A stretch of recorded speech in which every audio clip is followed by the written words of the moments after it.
Today is April the 28th, 2021.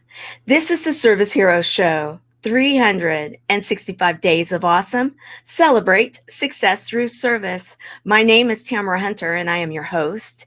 This is the show where we share inspiring stories of those inspiring others. So let's do this.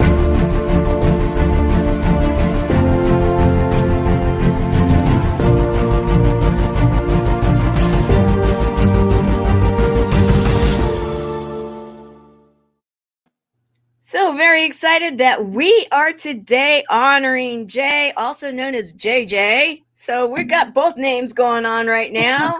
However, JJ is an artist that has actually so much more going on and has done so much more.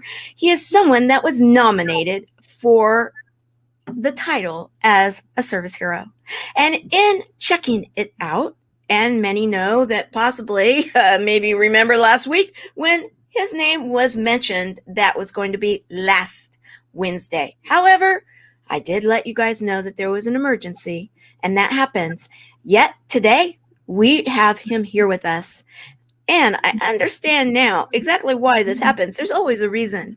We are going to make the case this hour that Jay is truly a service hero. Yet, I'm not the one that's going to introduce him. I have some friends with me. Here we go.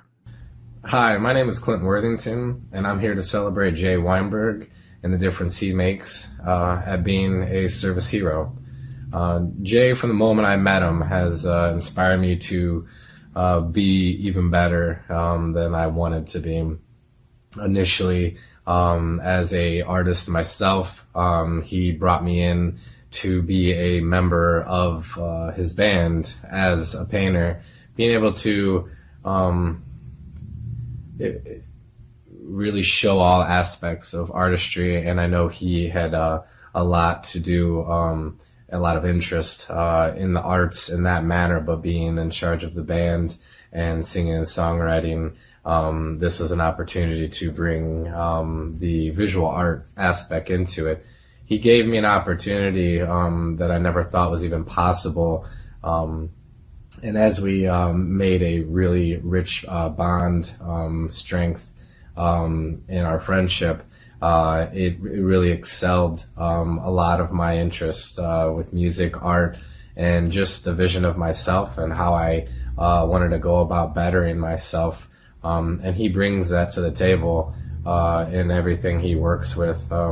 He's very educated in understanding of the things that he wants to talk about. He puts the due diligence in so that when he does come to the table with something that he can be of help with, he's aware and knowledgeable, and you have to appreciate that. And he's compassionate.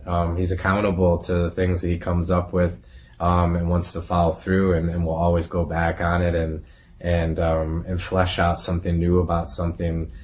So he definitely is a person that you can count on when it comes to being of service.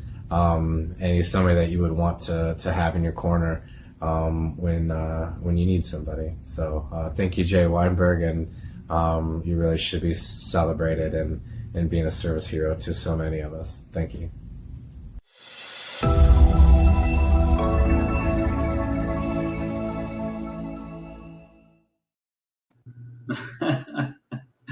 Wow.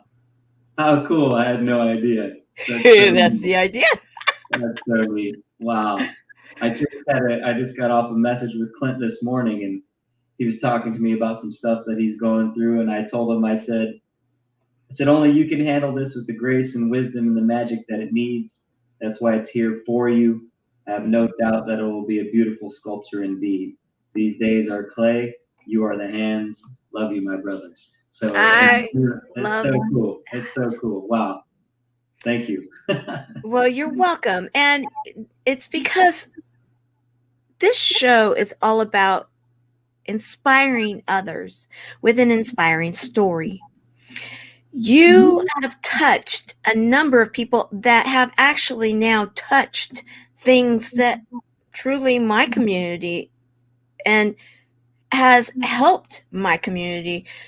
Clinton actually was one of them. He joined us a couple of years ago, almost now, a year and a half ago, on a project with Christopher Casson. And the two of them brought the healing through art to our community, and something that we will forever be grateful for, and see you help to inspire that. Guys, see how these dominoes fall? Yeah. It's incredible. I want to recognize those that are coming. We have Caroline Berzins.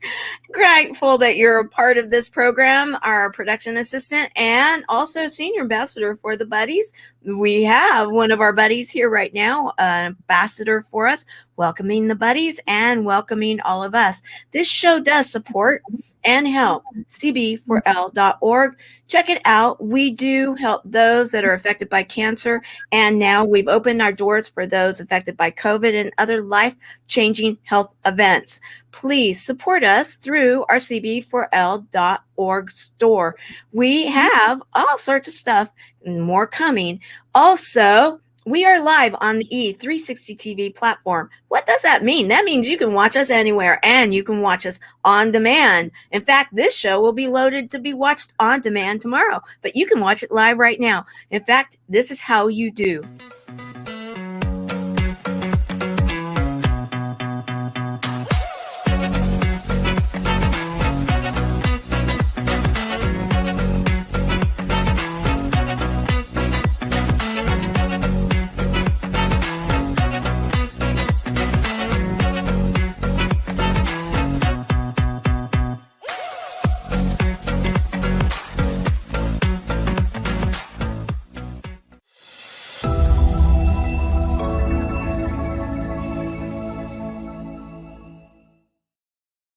We want to thank all of those that support this show. We are now starting to run huge numbers, and we want to continue those numbers going up, because what does that mean? We are sharing inspiring stories. Please share it out again. Let people know when there's a story that you think is going to inspire them. And if you feel that they need that lift, hey, we're sharing the love here at the show. Christopher, so glad you're here with us today. We have so much to share. And in fact, you saw your purple pen. Well, you know, today is about color and it's about art. So you are an artist, yet you're more, you know, sometimes people pigeonhole that.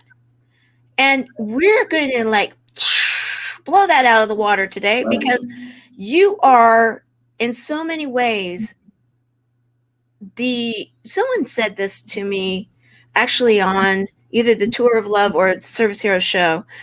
He's out of India, an artist, Dr. Dipankar Roy, and he has the International Arts Act and the International Authors Act, international group of artists and authors that are committed to make a difference.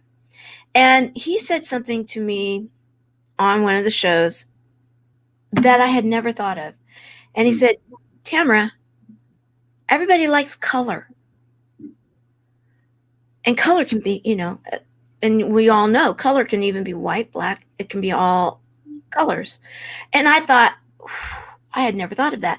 And then I thought in my mind, music is color, because what does it do? It, you know, the vibrational scale and everything. You, in learning about you're an interesting person that when it comes to this whole thing. Let's go into who is JJ? Who is Jay Weinberg? Well, I'm a wizard of intentional serendipity. Like you said, for the reasons that things happen, I believe that for sure. I'm just a creativity and communication are just my raison d'etre. It's what I have to do. I guess I'm kind of like Leonardo da Vinci meets Forrest Gump. So I kind of run the gamut of the way that my stories play out to the disciplines that I get into. I definitely am an interdisciplinary artist in the sense of both my visual art to my music. And like I said, it just comes back to my creativity, my spirit, always drawing me towards communication, seeing how I can help others, and communicate what's really, there's a fire, I guess, that's in me. It has been. I mean, I told my mom when I was, hey, there I am. That's on the House of Blues stage. Yeah. I told my mom when I was 10 years old that I was going to go to the American Academy of Art in Chicago. And she said, okay. And that's where I went to school. So I went to art school at the American Academy of Art in Chicago. It's where I met my best friend, Tony, and we started doing music almost immediately as I went into art school. So it was kind of a weird thing that that's how that transpired. But yeah, like I said, communication. And then, of course, another part of my backstory, I grew up in a family business. So that's where you talk about not being pigeonholed. A lot of times people think artist and they think starving, which is the antithesis of what I want Artunity to be. And we'll obviously talk about that. But yeah, I mean, part of my information and my understanding around how I can build this as a business comes from the experience that I had growing up in the family business, a very successful family business. And a model for my hopeful altruism was my great uncle Harold. He gave back to the community. Yeah, wow, you are like, are you on top of this or what? That's insane. Wow, yes. I mean, you would think that we wrote this out.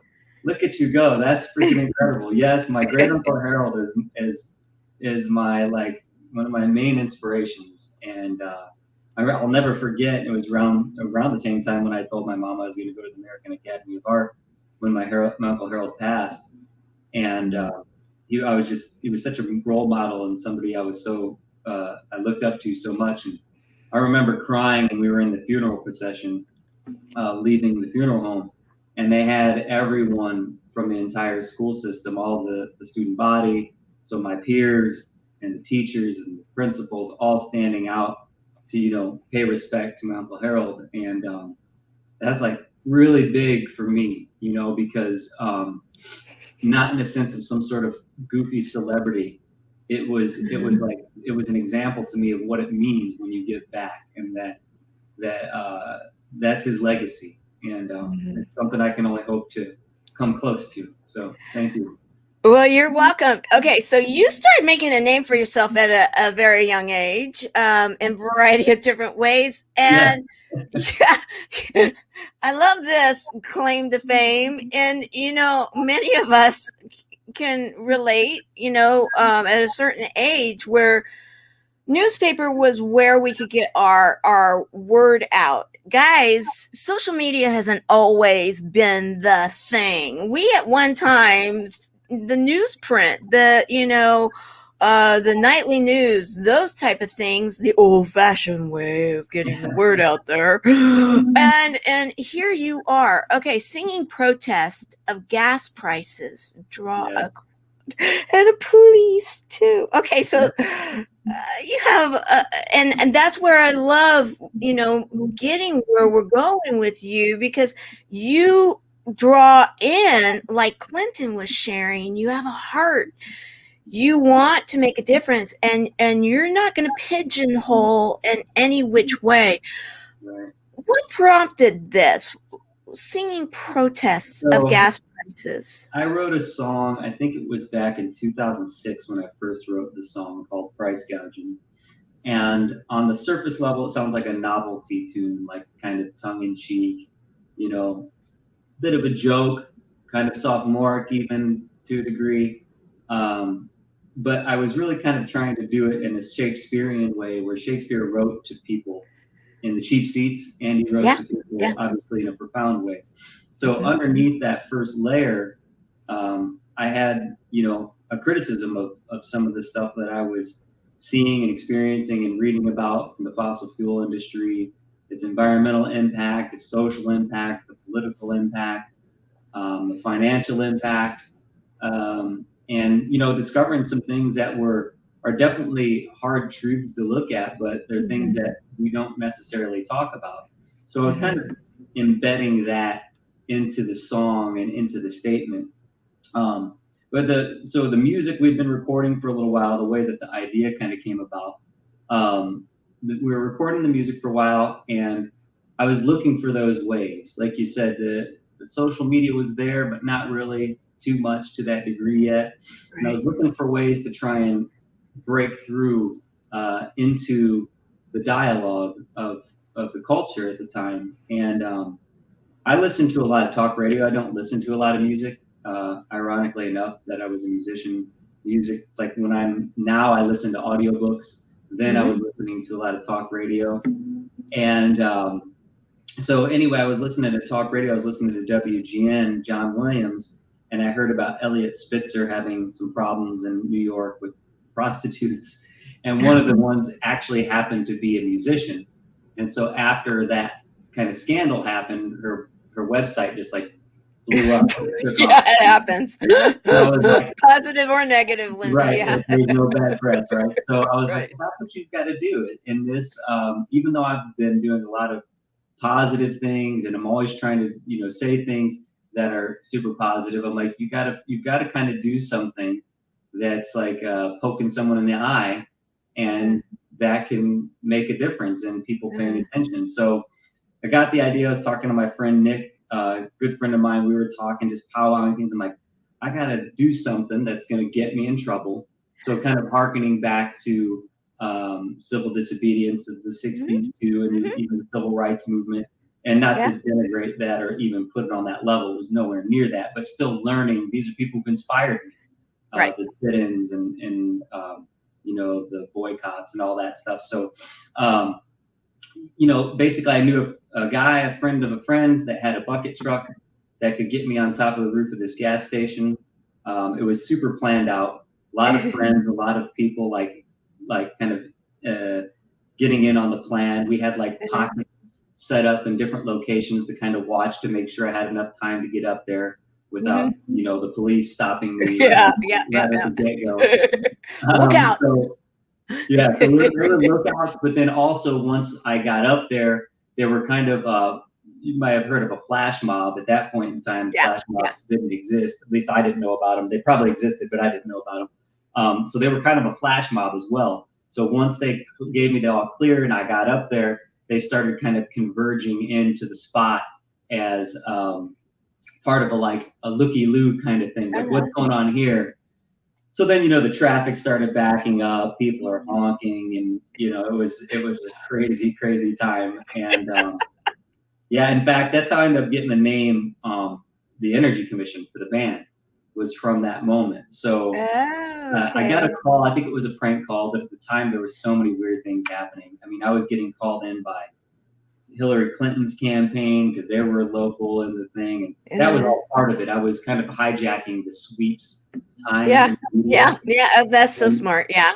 And so I knew Barack and Hillary it was really important for their campaigns because Northwest Indiana was making a big difference in how that was going to swing for them. So that was all part of the plan. I mean, all of it was calculated. And so I was getting calls from them. I was getting, Good Morning America, NBC, the Chicago Tribune that you had just posted, just getting all these interviews and all this stuff happening. But I got this phone call. And again, it was a prank, I'm sure now, but it was so weird at the time because some of the stuff that was happening. And it said, it was like a voice delivery system. And it said, we have a caller that would like to deliver a message. And it reads as follows. This is Colonel Jacob Scott of the Energy Commission. We're shutting down your operation. End of message. And I was like, what? It was so weird. So it's kind of like half spooky, but I'm like, no, you know what? We're the Energy Commission. So that's where then the name for the band came from. Actually, you can kind of see back there behind me that Rubik's Cube. Yeah. I love your Rubik's Cube, by the way. I love it. I've got it tattooed. I never had a tattoo in my life. I didn't plan on getting a tattoo. I said if I ever did get a tattoo, it'd have to really, really mean something. Right. We had like 7 different fans. Clinton's got one. He was one of the first to get Energy Commission tattoo. And I said, if I ever get one, it's so funny that comes up because I'm really doing something with professional wrestling right now too. That's just a total gas. So all these coincidences are awesome. But I said, if I ever get an Energy Commission or a tattoo, it's gonna have to mean something. I had like 7 different people get the tattoo, and I was like, okay, I'll show up and get one. And the logo is based off of like the power symbol. So if you kind of were to cut this out, you see that little circle with a line. That's the power symbol, and then the arrow being kind of like from the recycle logo. And so like that, our energy can recycle, and for me, it like points right back to a main vein that goes right back to my heart, and my arteries. So it has meaning, it has absolute purpose. Everything I do does. Yes. That's what I am. That's what I am seeing. Okay, so guys, everything he does has heart and purpose. Watch this. And making top plays, the 808 in the show. Jay Weinberg got his dad a Christmas gift he'll cherish forever. Look at that. Look at the dad react. Look at that. Man, those are real tears. These are great top plays. PK.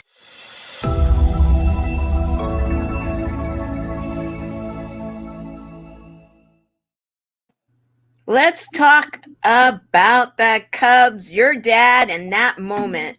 Yes. Wow. I mean, when I first saw that moment, truthfully, guys, I mean, it might be a short clip, but I felt the emotion. I actually had tears as I was watching it.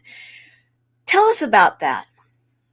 Wow. So I do have a longer clip of that. That's the one that ended up getting on SportsCenter's top plays, which was just, again, such a blessing in disguise. I had no idea. I mean, Cubs won the World Series, and we're big Cubs fans in the family. Not as much as my brother and my dad, even my mom, my stepdad. They're huge Cubs fans. But when they won the World Series, I just knew I had to do this painting for my dad. Like that night, I was like, I see that image and I've got to paint it. And it's really kind of weird because and he wouldn't mind that I talk about this now, but in many ways, we didn't have like a Leave It to Beaver relationship, my dad and I. And it wasn't as though I really painted it because it was something, I don't want to use the word deserve, but it was something I just had to do. And for me, it was kind of even a healing moment. And in fact, I would say that my experience, even with baseball growing up, I could correlate it directly to some of my dad's temper and anger and my having a negative experience with it growing up as a kid. But this painting, it just changed everything for me. It's like I say, like the Cubs for 108 years were the lovable losers, Yeah. And then one day they became champions. And what is an artist but a lovable loser? You know what I mean? So many artists in our lives, that's exactly what they are. You kind of pat them on the head and say, oh, keep going. And maybe next year, you'll get them, But then I did that painting for my dad, and his reaction was kind of a culmination of all of these stories and all of these things and the relationships and all those energies crashing together, I think, in a moment. And then being able to share it, people saw themselves in it, whatever it was. So it's like, it's not necessarily the best Cubs painting probably, and it might not be my best painting, but it's the story. And that's what matters. That's what art's all about. It's the story, and it carries something. And there's no one who can ever, that's an important painting for me, for sure, for the rest of my life and my career, because no matter what, it doesn't matter how good of an artist you are, you'll never be able to paint that story, not the way that has come about. And so it was just miraculous. It got me plugged in because the SportsCenter clip got me plugged into different charities. So I started doing work with Club 400 is one of the charities that I did the most work with, where I would just do the paintings. Like you saw the one with Ryan Sandberg. That was the first one I did. He's like, I've got this charity event coming up with Ryan Sandberg. Would you consider doing a painting for it? So I did the painting. I donated the painting to the cause, free and clear. And, I make a little bit of money selling prints. That's one I did with Kerry Wood. So I did that one and the Harry Carey painting for that event.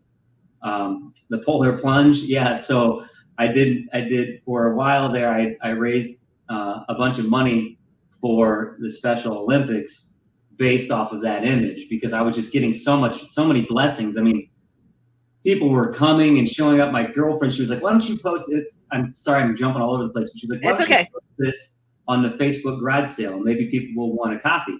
Because like I didn't have any notion of really selling anything of the image, but I posted it on the Facebook garage sale. There were 500 comments, people saying, I want 5, I need 1, I need 2. This reminds me of my grandfather, my father, my uncle, all that stuff. And so I ended up doing an event at Barnes and Noble.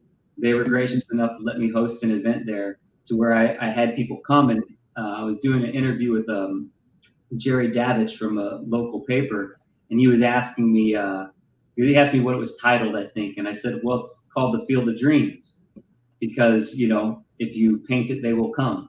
And so I was like, just wait, there'll be people lined up around the store. And it really was kind of crazy because there were people literally lined up around the store. And I had people coming to buy these prints and like crying while they're handing me money and saying, thank you for making it available, while they're handing me money for my art. It was just the most like uplifting thing. And so then I started doing these charity events, and I knew that I had an opportunity to raise money even more so off of this image. And I had heard about, I did a signing in South Bend and it kind of fell flat. And I was upset, and I was like, there's got to be a reason why I came out here. I don't know what it is. And sure enough, I just, because I was out there, saw that they were doing a polar plunge at the South Bend Cubs field as a Special Olympics fundraiser. I found out about it 2 days before it was closing. But I was like, it doesn't matter. I can use the press and everything that I've got from this to like set up an event tomorrow and raise some money. So I was able to raise, you know, a significant amount of money. I ended up being the top individual fundraiser, which was cool. I got the little plaque and stuff for it. And then I was able to, you know, take an awesome dip into the freezing cold water. That was obviously invigorating. And another cool thing is, because I was the top individual fundraiser, I actually got the opportunity to throw out a first pitch at a Chicago, at the South Bend Cubs, one of their games. But again, the way everything played in with my dad and the aspirations that he had for baseball growing up that he didn't get to actualize, I knew I needed to get that to him. So I actually took him out. He was able to throw out the first pitch. To get super personal, but that's what it's about, right? I'll never forget the moment that I was trying, because he's in really not in the best of health. And at that time he wasn't. Now he's really, his knees are real bad and everything. But I was trying to get him to throw the ball again. And so we were out at my grandfather's house, and my grandfather since passed, but it was a place where we actually had to go visit my dad for visitation for a time.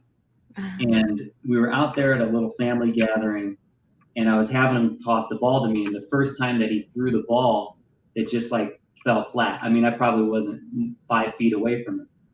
And he used to have an arm like a cannon. I mean, like he could throw it from the outfield to the catcher just in a straight line, like a laser. And, you know, like I said, growing up, I know that part of him being his firstborn son, he probably wanted me to play baseball. And he had just a lot of anger and alcoholism, and there was a lot of violence in the house. And I'll never forget when I was a kid, like he would just get mad at me, like kind of scream at me. You don't just stand there like a tree, and like all the things I can remember. And when we would go to try and play catch, he would throw the ball like at me because I was afraid that it was abusive. And I recognize it 100%, you know, as an adult, what was happening. But he would, throw it at me. And I'll never forget my first T-ball game. I was out there, pop fly comes up, hits me in the face. Then I come off crying, you know. So it's kind of like a manifestation of my fear even as a child. But in this moment that I'm sharing with my dad, trying to get him to throw the ball to me, he throws it. I walk it back over to him. I'm like, you gotta throw it a little bit further up here. Don't throw it where you used to think you could throw it. Throw it up here a little bit. So he throws one and it comes to me. And then I go take a couple more steps back. So we keep doing this process a few times. I got to run the ball back to him because his eyes weren't good enough to catch it if I threw it back. So I run the ball back to him and I go back, and now I'm probably far enough away for him to actually get it over to the pitcher's mound. And I'm like, just imagine throwing it up here. He throws it and it comes right into my mitt, you know. And I went back, and then as I was leaving that day from his house, my girlfriend Kelly, I was crying when we were driving away from my grandfather's. I mean, and she says, "What's wrong? Are you okay?" And I was like, "Yeah, it's crazy because the roles completely reversed." Yeah. And yeah. I had to get my dad to learn how to like throw a ball, and I treated him with dignity and respect as he should have treated me when I was a kid. You know, I didn't scream at him and tell him he was worthless for not being able to throw the ball. I gave him that kindness, and it's just a learning moment. It's just all of it's just been an insane blessing, and that's everything with my art and my music. Each thing keeps compounding. There are things that have happened years ago with my music that I thought didn't do anything or materialize, and then it turns up 5 or 10 years later as a providential connection into something else. It's just amazing if we have gratitude for the way the universe works for us and through us. Absolutely. And so now you've made the case as the service hero that you are, inspiring others right now with their story. It truly is an inspiring story. I love what you just shared about your father, and it shares your heart. You were lucky enough, even in, we all have stories. We have things that have happened to us when we were young, and you definitely did. And yet you were making the case that you come from a family that's been business minded, that's given back philanthropically to the community, your uncle and the school system and everything there. And you being tapped in and being the man that you are, saw, and you've mentioned it a few times now, about the starving artist. And I want to go there. In fact, I have a clip I want to start with. Sure. If you appreciate art of any kind, give me a fist bump right here. If you use social media, what do you mean if you use social media? You're probably watching this on social media. Everybody uses social media. It's not even a question. Well, Artunity creates the opportunity for you to donate to an artist for a chance to win original artwork. The vision? Instagram meets GoFundMe with a Las Vegas twist. My name's Jay Weinberg, and I'm ready to cut off both of my ears before I listen to the cliche of the starving artist anymore. This is my studio. I paint in here. Shirt, Starving Artist No More, is covered in paint. I'm not an Ivy League business grad looking for the next big idea. I'm an artist, and I solved my own problem with Artunity. I was broke, and I needed $150 to pay a bill. So I did an illustration, and I posted it on my Instagram, Snapchat, Facebook, and I said I need 15 $10 donations.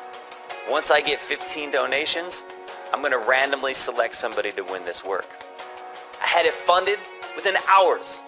The problem was I didn't have an immediate way to collect money.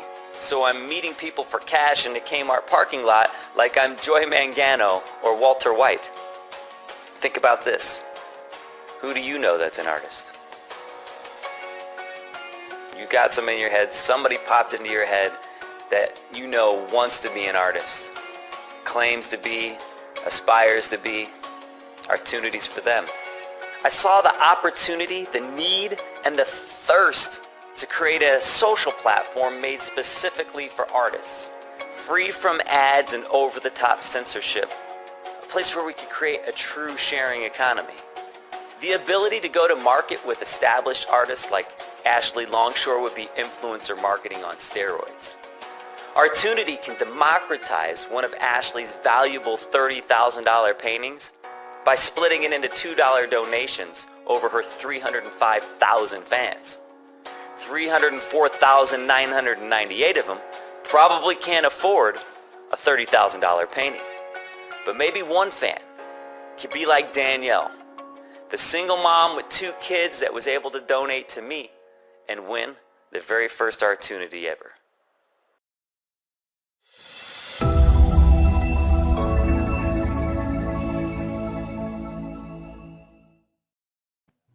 I actually heard about Artunity. I didn't know what it was, but I heard a little bit about it during a little bit of a race against time. We called it the Next Impactor. Yeah. And on Team Jason was, or it was because it was Team Jason, and there was a whole group of 10 people that decided that they were going to be raising funds for Madison House. And you got involved with one of those 10 team members. I actually have one more clip I want to share. Cool. Hey there, Chris here, and sorry for the shaky cam. My hands are not exactly the most steady, but yeah, I'm just really proud that you're still pushing forward with Artunity, because I remember way back when I first heard about it at the, I believe it was Fluid Coffee Bar, and was rather intrigued, went into the testing when you first started testing out, and certainly can't wait to see how it keeps evolving, especially after our conversation with the whole blockchain and NFTs we had earlier beforehand, a few days ago. Certainly would like to see how you could apply that to Artunity and keep continuing on with your mission to make sure that, you know, getting rid of the starving artists. So keep pushing forward, Jay. And certainly can't wait to see how far you go with possibly entering that into the next impact of season 2. So, always be supporting you, and yep, just keep moving forward, and yep, take care, and I'll keep pursuing my stuff while I keep supporting you in whatever way I can. So take care.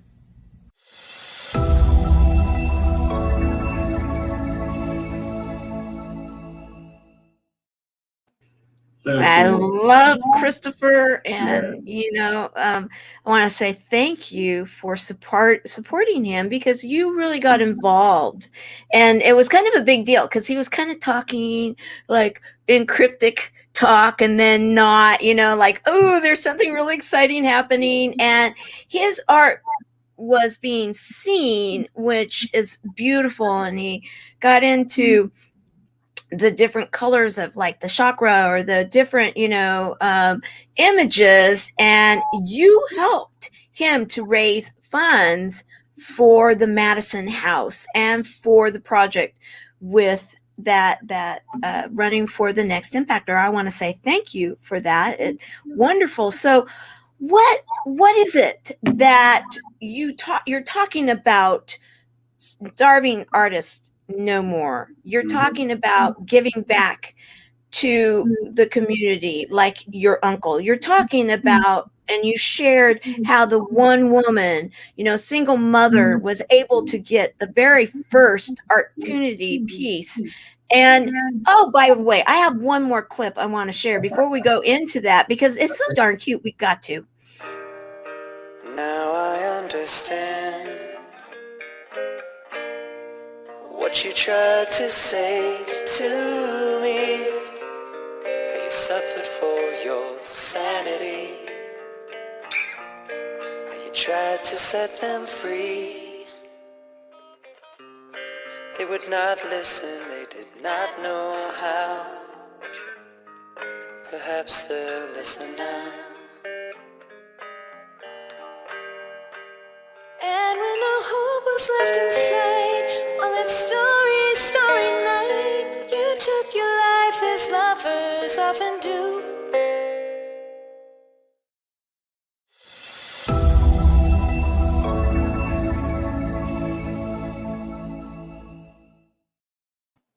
So starving artists no more. Let's go there. Yeah, so first of all, I want to say I've got a project that we're going to be working on with Chris here.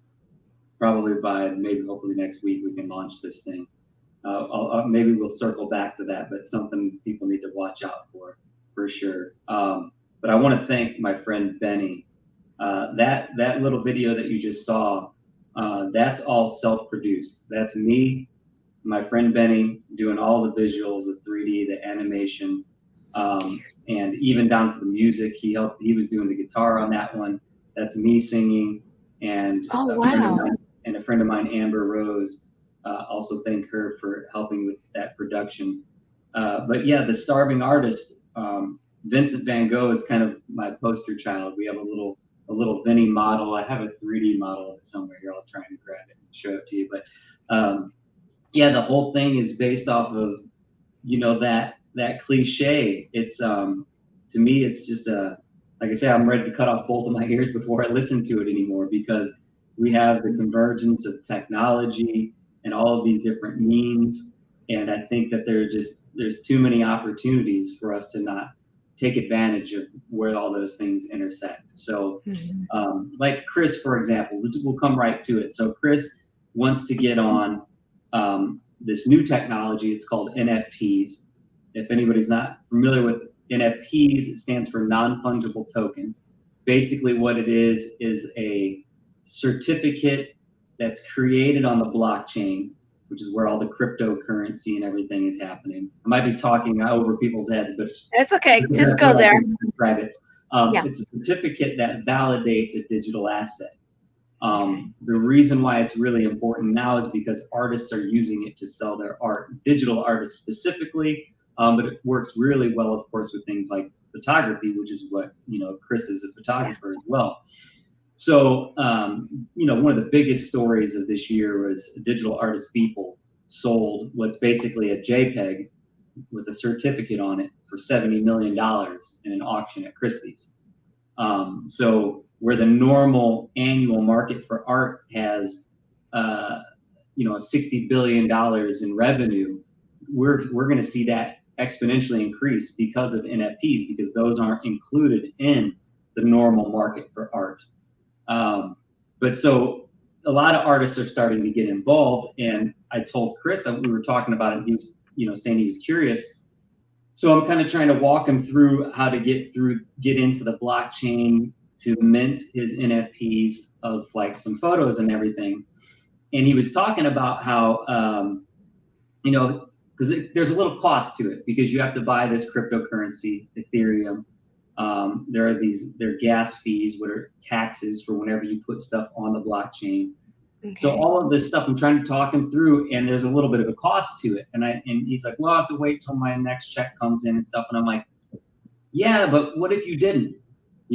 I was like, what if you didn't have to wait? There are people around in your community that know that you're a great guy.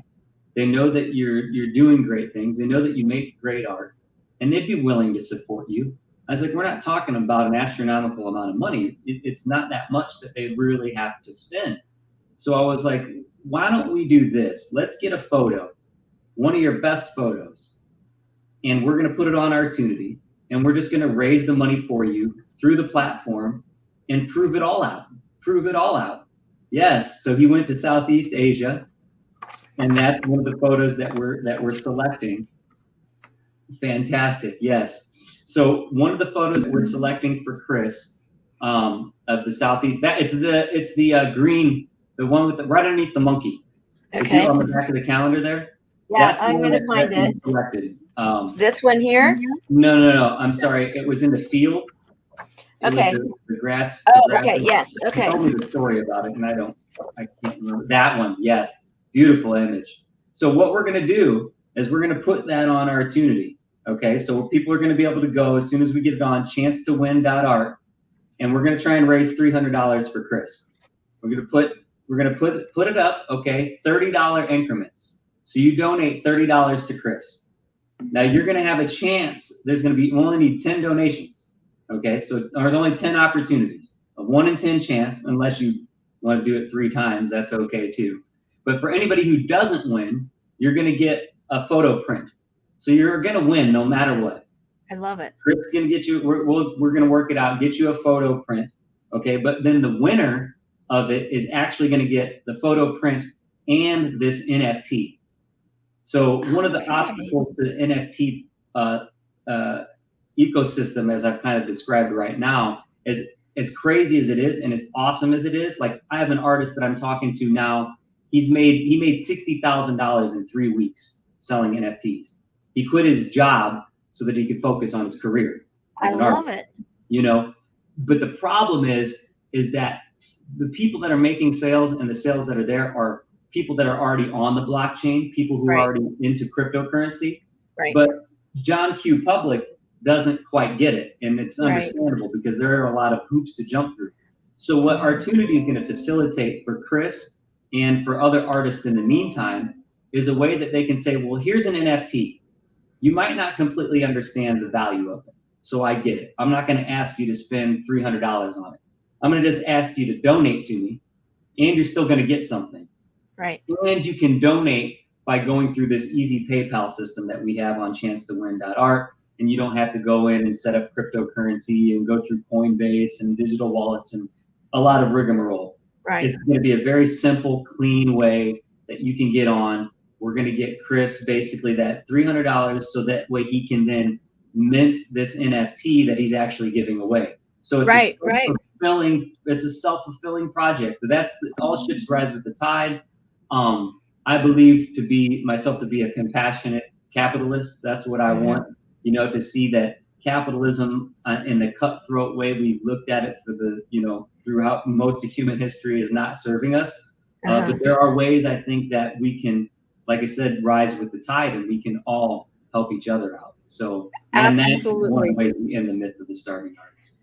Okay, I want to follow up with another question in regards to that. You also were talking about, I know a lot of people, including myself, I'm a president and co-founder of a nonprofit. Yes. Madison House, nonprofit. You're talking donations. You're talking, I know nonprofits, NGOs throughout the world. I know a lot of people that are right now, especially, let's just be real with what's happening in the world right now. A lot of the traditional ways of being able to raise funds were taken away when you could no longer get together physically. And so that created a bit of an issue. You've got this whole group of the starving artists, quote unquote. And we already made the case in the very beginning that there's all different types of art. So you have all these different groups that they can come together. Now, if you have, like Christopher, he oversees in our nonprofit, he oversees with Caroline Batterson's the Healing Through Art projects that we do. In fact, that one piece was from our project that we did with our buddies throughout the world. So if you have people that are watching this right now and saying, oh, this is getting interesting, I see where this is going on. Well, I have one more clip, and then I'm going to ask the question. I'm excited and happy that this opportunity is even here. My mom was diagnosed with Parkinson's maybe a year ago. I was commissioned or hired or asked by Jay Weinberg, and I was going to say, if you ever ask me again, I'd say, nope, I'm not going to make one after this, but now I want to make another one. My son wants me to make another one. I love it, and I think it turned out great, but I mean, it fought me every step of the way. I went to a scrap bin, stainless steel box in there. It needs to be 12 by 10. That's exactly what's laying there. I'm trying to cut it, burn a bit up. I burnt up 6 bits.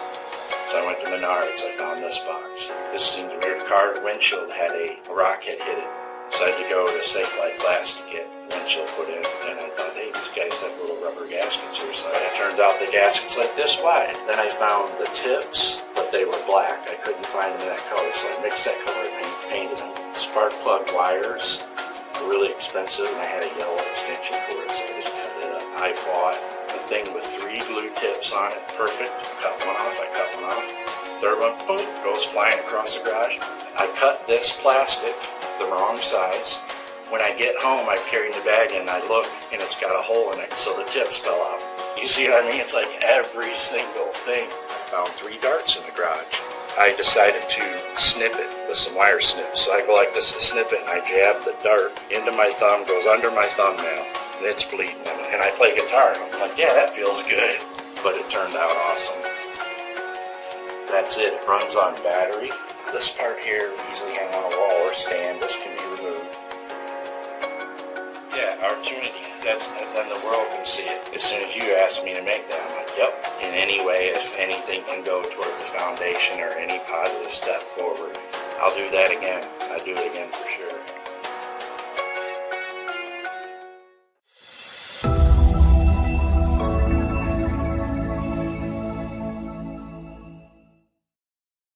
the flux capacitor. I love Back to the Future. I was Look at like, here.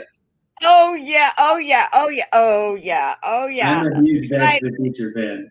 you guys, me too. Oh man, you know, we could go off. Okay, 1, 2, or 3. What's your favorite? No, we won't go there yet. Okay, so I wanted to bring that up to kind of make the point. You've got the different components going on. You've got an artist, in this case, one that's he made it very clear he's passionately interested in helping with the Parkinson's. Why? And, you know, thank you for all that you're doing in that organization. You know, hats off to it. They're making a big difference. So you've got a passionate, purpose-driven artist. It tells a story very, very well, turns it on. Whoa, who wouldn't want that? That's a Back to the Future geek, right? Okay, yeah. Okay, so then you have the means of being able to win it by putting it through the chance to win, art. Then the proceeds go over to the nonprofit. The artist gets seen. It's a win. And then, you know, no more starting artists, no more, and an opportunity to give back to the community, a big piece of where you come from with your family. So we see that there's a lot of different ways for the artist to be able to get involved with you. Chats to win. I love when you were talking about you had that one bill you needed to pay. You put it out there and you were able to pay the bill. You were able to get a piece of art into someone's hands that would probably never been able to have one before because of the cost of entry. You have now nonprofits that are looking for a way to be able to fund. And so how do people get involved with this if they want to learn more? And they, you know, nonprofits like myself, I want to know more about that. There are people throughout the world, artists throughout the world that like, okay, can I do this too, or is this only in the US? Let's talk about that. Let's go to that next place. Sure. So the first thing I can say is that there is an email sign up on chancetowin.art. That's a great way for me to be just signing up. Anyone that hears this and has any belief in anything we've talked about, signing up for that email list, I can't tell you how important that is. Because not just for me to be able to contact you back, but because I could give you my cell phone number right now and I wouldn't mind doing it, to talk to people. But signing up for that email list gives me data that I need to show investors that say people are interested in this, because they only see numbers. Right. A lot of times they don't, you know, I've been saying this in the sense of Da Vinci, I need my Medici. You know, the Medici weren't asking Leonardo to prove himself in data sheets, you know, but the investment community, that's the only language that they speak. So there's a little bit lost in translation until I get those numbers. So first off, there's an email sign up. You can sign up on chancetowin.art. My personal email for Artunity is just jay@artunity.co. You can email me that way, jay@artunity.co. That's another way to contact me. Eventually, what I want this to be, and again, that's where the factor of things blossoming and me being able to raise enough money to finish. We go back a little bit. I raised $100,000 to build what we were trying to build, was basically Instagram with extra features. As you can imagine, we ran out of money and it wasn't enough to finish it. So there's still code that's sitting and just waiting to be picked up and carried across the finish line. But I need more money and more resources to get a team back on to finish building that out. But so in the meantime, the chancetowin.art site actually can help me validate, get some of that data, get some of those case scenarios that I can then take to investors and say, see how this is going to work. This is how we're making it work. But the really cool thing about it is that necessity breeds invention. And being that I'm a believer in things happening for a reason, if you look at chancetowin.art right now, there's only 3 pieces featured, right? And the necessity of it actually gave me another idea for what I want in the platform. So eventually what I want it to be is, to answer your question about how people get involved, I want it to be, well, you just go on the App Store, no matter where you're at in the world, and you download it, and you might go through a couple of training videos, and then you get involved, either as an artist uploading work, or as a person that wants to just view and hang stuff in a gallery like it's Pinterest, or if you want to support artists, it's all right there. That's the goal. But until that time, I have this chancetowin.art, and it only has 3 pieces of art at any given time. Right now, there's only 2. That third spot's going to be reserved for Chris once we get him on in this next week, hopefully. But there's 3 pieces of artwork. Now, what I realize is going to happen is, once I get traction with Artunity, once it's a platform, once it's got 1 million users, the first thing that you log into the app every time is going to push to a screen just like you see now when you go on to chancetowin.art, where there are basically 3 featured pieces. So everybody's going to see these 3 featured pieces right when they come on. And I wouldn't have had this idea if I didn't fail with the other part of the app. Right. But what it's going to be is, one spot is going to be reserved for an artist that is curated by myself and the team. So someone who has a lot of followers, like in my pitch video, I speak about Ashley Longshore as an artist that I talk to a lot. She's got 300,000 followers plus. She's a great communicator. We need her to help bring people to the platform for us and for herself.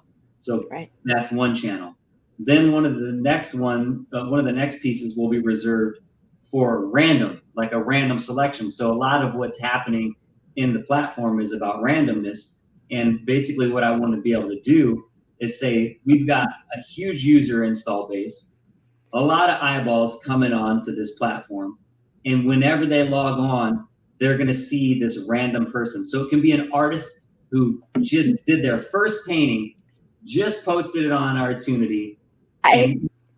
Sorry to interrupt you, but we have 1 minute left, and I want to be able to wrap this up in 1 minute. Okay. Okay. So then the last place will be reserved for a charity. Always for a charity, where Artunity will never take any of the percentages raised. It all goes back 100% to the charity. 100%. And so, as in closing, what would you like to leave everybody with? A word of wisdom, a nugget?